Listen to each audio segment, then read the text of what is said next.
Welcome, brave souls, to Dark Descent Dwellers, the abyss where chilling tales come to life. If you dare to delve into the darkest corners of your imagination, if the thrill of the unknown sends shivers down your spine, then you've found your sanctuary. Don't forget to subscribe and join our community of fellow thrill seekers. Together, we'll journey into the shadows and unearth the most bone-chilling stories. Subscribe now, and let's embark on this spine-tingling adventure together.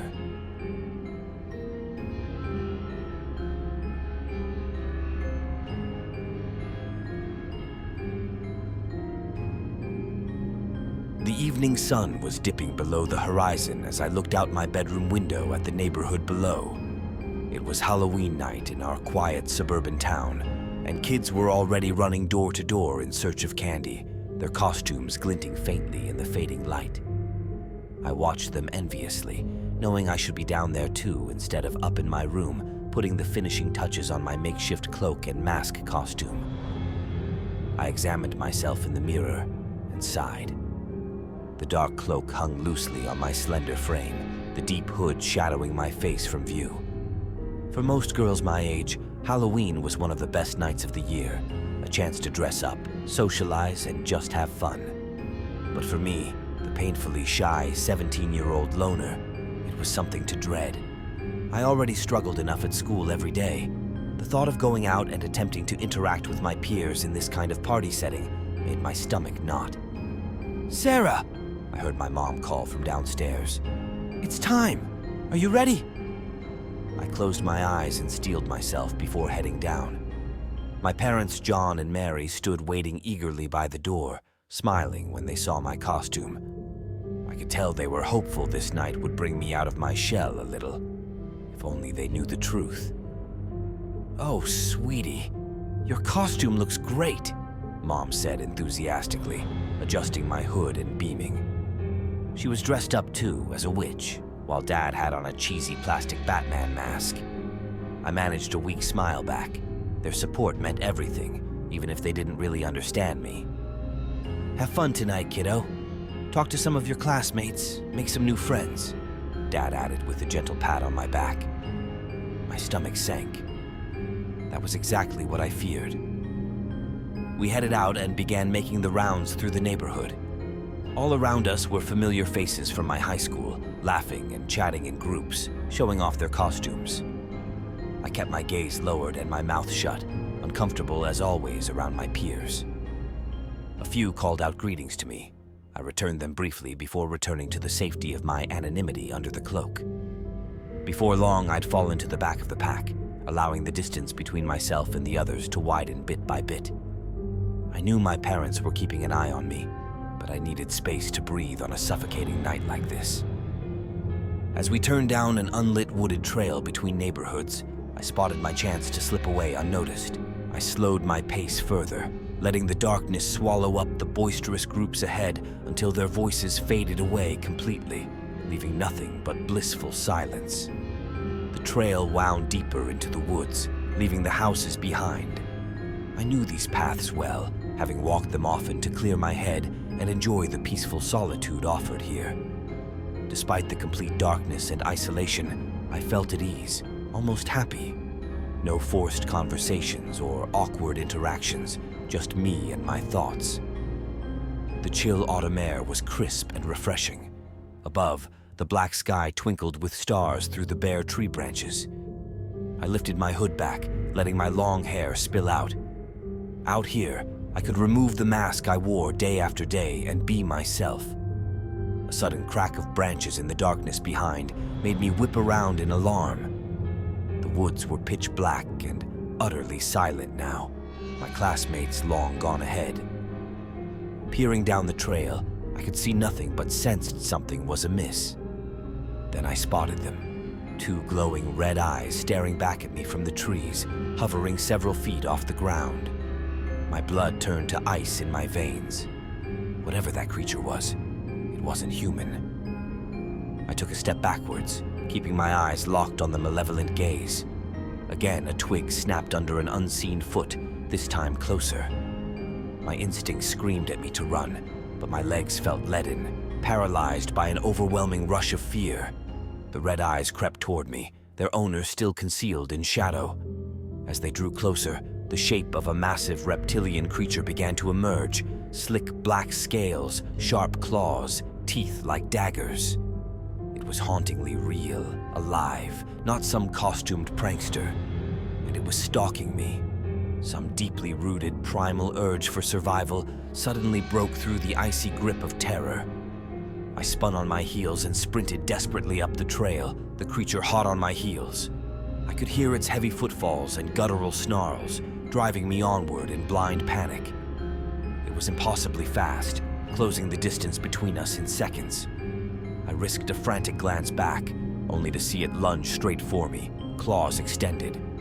I tried to dodge away, but my cloak tangled around my legs, sending me crashing to the hard ground. I let out a scream as I fell, terrified this was the end. The creature towered over me, blocking out the night sky, its red eyes burning with predatory hunger and relish for the kill. An anguished cry escaped my lips as it reared back, razor-sharp claws raised for the final blow. Suddenly, blinding sunlight flooded my vision. I gasped and flinched, my heart still racing with terror. But inexplicably, I now found myself safe in my own bed, morning sunlight pouring through the window. Disoriented, I sat up and looked around, confirming I was in my bedroom, every detail perfectly normal and mundane. What happened? Had it all been some incredibly vivid nightmare? But it had felt so real. I rubbed my temples, trying to clear the surreal fog from my mind. After a few moments, my breathing slowed and my logical instincts took over. It must have been a nightmare, however harrowing. I'd just let my overactive imagination get the best of me. Nothing a hot shower and some breakfast wouldn't cure. I went through my normal morning routine, gradually shaking off the lingering unease.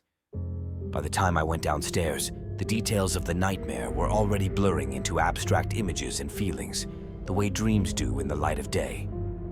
I found my parents in the kitchen, animatedly discussing tonight's Halloween plans. Wait, tonight?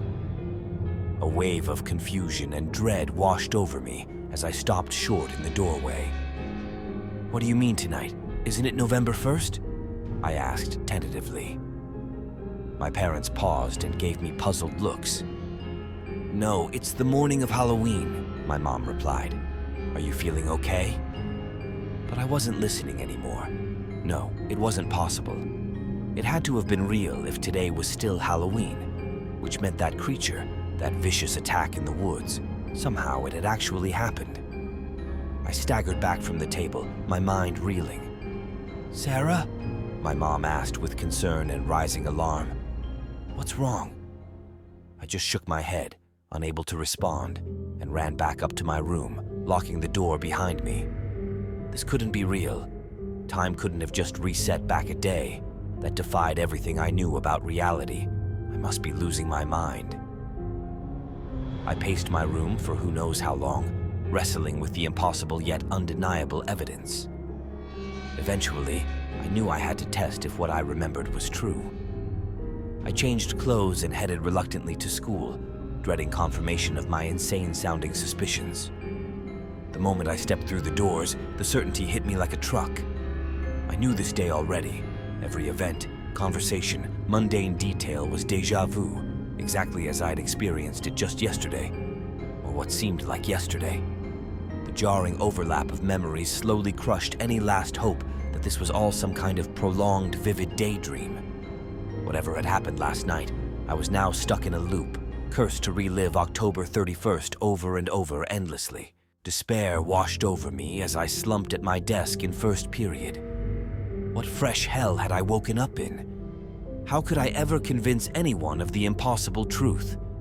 Even telling my parents had made them look at me like I was disturbed. The icy claw of fear slowly crept up my spine as I realized I had no one to turn to, no way to escape this nightmare collapsing down around me. Morning classes passed by in a numb blur. At lunch, I spotted my friend Alex and wandered over, hoping against hope he would recognize something was off. He was one of the few people I felt comfortable opening up to about personal stuff. As I approached, He gave me a funny look. "Happy Halloween, Sarah. Whoa, that's a scary zombie costume you got on there," he joked. I didn't have the energy to muster even a fake smile in return. "Alex, listen," I began hesitantly. "This is going to sound really weird, but I'm pretty sure I already lived through today. In fact, I remember going through Halloween last night too, only ... T didn't end well." I proceeded to tell him in a hushed voice about everything that had transpired the night before with the creature in the woods. Alex's eyes widened and he let out a low whistle. "Wow, that's quite the dream you had there." I groaned and buried my head in my hands. Of course he didn't believe me either. "Alex, I'm serious. This wasn't some nightmare," I insisted desperately. "Everything today has happened already exactly the same way. Tomorrow is going to keep being today, over and over. I don't know how or why, but I'm trapped reliving Halloween, and I have no idea how to stop it." Alex's expression shifted to one of concern as he studied my clearly distraught appearance. "Geez, Sarah, it really feels that real to you? I gotta say, that's pretty crazy stuff if it's actually true." I sighed. It was clear I wouldn't be able to convince him completely, but the fact he was even entertaining the idea that I wasn't just nuts gave me the tiniest flicker of hope. Maybe together we could figure a way out of this endless cyclical hell. I just prayed I could endure whatever that creature, that monster, had in store for me again tonight. The rest of the day dragged on even slower than the first time around. Every minute that ticked by made my chest tighten further with dread. When the final bell rang, I asked Alex if we could talk more about my dream and try to make sense of what was happening to me. He quickly agreed, and we headed to a quiet bench in a nearby park. The whole way there, I described everything I could remember about the vivid attack the prior night. The way the creature stalked and pursued me through the dark woods, its menacing glowing eyes and razor-like claws, the primal ruthless hunger in its snarls. Alex listened intently, believing me more and more as I recalled details no mere nightmare could conjure up. "Sarah, I don't know nearly as much about weird time loop stuff as you," he said. "But if all this is real, any theory I could come up with would sound crazier than what you're already dealing with." He paused, thinking hard. "Have you tried just not going into those woods tonight? Maybe if you avoid wherever this thing finds you, the loop will end." I shivered at the memory of those malevolent red eyes, but knew Alex had a point. If I didn't give the creature a chance to attack me again, maybe I could break the cycle. I thanked Alex profusely for listening and promised to stick to the main neighborhood tonight. As evening fell, however, my fears came rushing back tenfold. Every sound made me jump. Every flickering shadow filled me with dread. I couldn't shake the gut feeling that the creature would find me no matter what I did. When it started to get late, I told my parents I wasn't feeling well and would be staying home tonight. They were disappointed but sympathetic, telling me to rest up. Once they left, I locked the doors and windows, pulled the curtains shut, and hid deep in my closet, curled up among the clothes and coats. Every tiny creak of the house in the wind made my pulse skyrocket anew. Somewhere out there, the creature lurked, waiting to complete its depraved hunt. After what felt like hours of sitting in petrified silence, I heard a window downstairs crash open, making me scream. Heavy footsteps thudded toward the stairs. I buried my head in my knees, sobbing, knowing with cold certainty my attempts to evade fate had failed. It had found me again. The footsteps drew closer, accompanied by an inhuman snarling that turned my blood to ice. The door to my bedroom flew open, and a wave of rank, animalistic odor engulfed me. This was it. I couldn't stop the loop or escape the twisted hunger of this monster.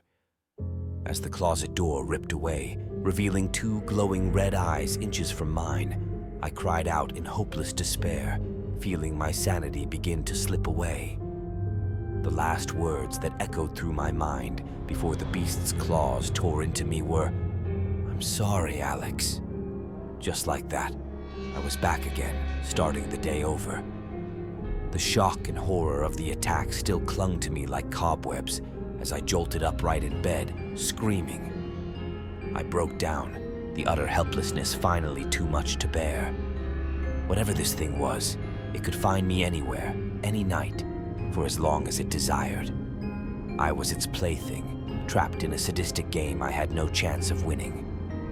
After I had finally calmed down, I knew one thing for certain. I needed to learn as much as possible about whatever was happening to me if I held any hope of stopping it. I washed my tear-stained face and headed to school, my head held high for the first time. Answers had to exist somewhere. I just needed to find them. I sought out Alex immediately, even more desperate for his help than before. His eyes widened as I told him what transpired the previous night, but he could see the steely resolve in me had grown stronger. We agreed to exhaust every resource available to uncover the truth behind my predicament. While Alex searched online for clues between classes, I headed to the school library, various occult and supernatural books piled around me. Most of what I browsed through seemed pure fiction, but I wasn't ruling anything out yet. Finally, in the very last dusty book I picked up, I found something that looked promising.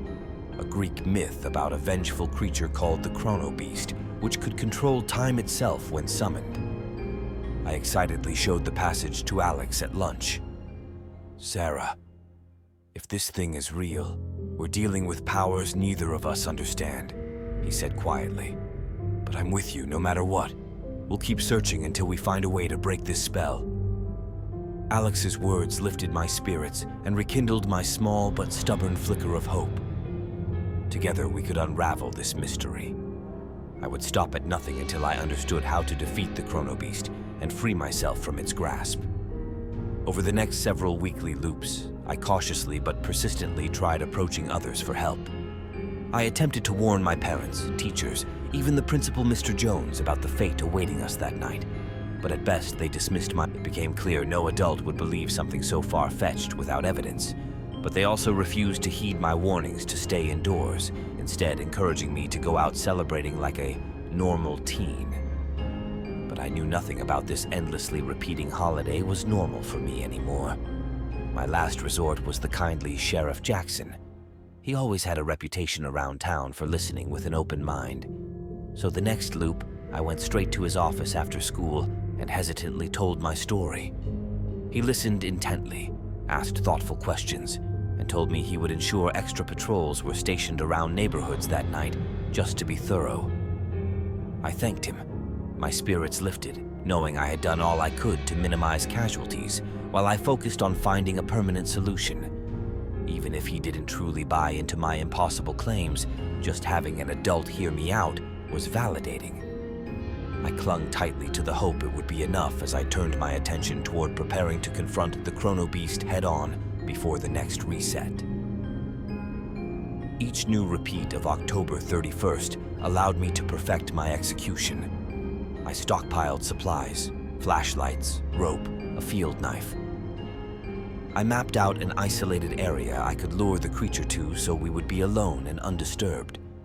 I rehearsed over and over how I would dodge its advances, strike when it let down its guard, like a dance committed to muscle memory. Alex always offered to join me, but this was my burden to bear alone. I needed to be fully focused without fear of anyone else getting hurt. On the night it all finally came to a head, I felt an eerie calm wash over me as I dressed in solid black clothes and braided my hair tightly back. Tonight the loop would end one way or another. My parents wished me well as always, oblivious to the true reckoning ahead. I gave them both an extra long hug, hoping it wouldn't be my last. Alone on the wooded trail into town, I let my fear burn away, leaving only steely resolve and primal instinct. In place of panic was zen-like peace. I was ready for this. Tonight my specialized training would pay off. Tonight, the Chronobeast would breathe its last. As I reached the open clearing I had selected weeks ago, I spotted a disturbance in the brush and halted. Had it already found me undetected? I spun just as the silver flash of the moonlight betrayed the creature's leap toward me. I quickly sidestepped, dodging its attack and revealing its position. From the surrounding shadows, its hateful red eyes glared at me hungrily. "Come on then, beast," I called out, beckoning it forth. "Let's finish this dance." It lunged again, and I rolled smoothly away, pulling my knife free as I jumped up into a ready crouch. It snarled in rage at being denied its prey yet again. I feinted left, then swung my blade towards its hind legs, slicing a shallow cut and eliciting an enraged howl. It whipped around, claws swiping and jaws snapping, but I ducked and weaved expertly. Every dodge was meticulously calculated, using failed attempts from prior nights. I was outlasting it. Frustrated, it changed tactics and began circling me. I rotated as well, keeping us locked in.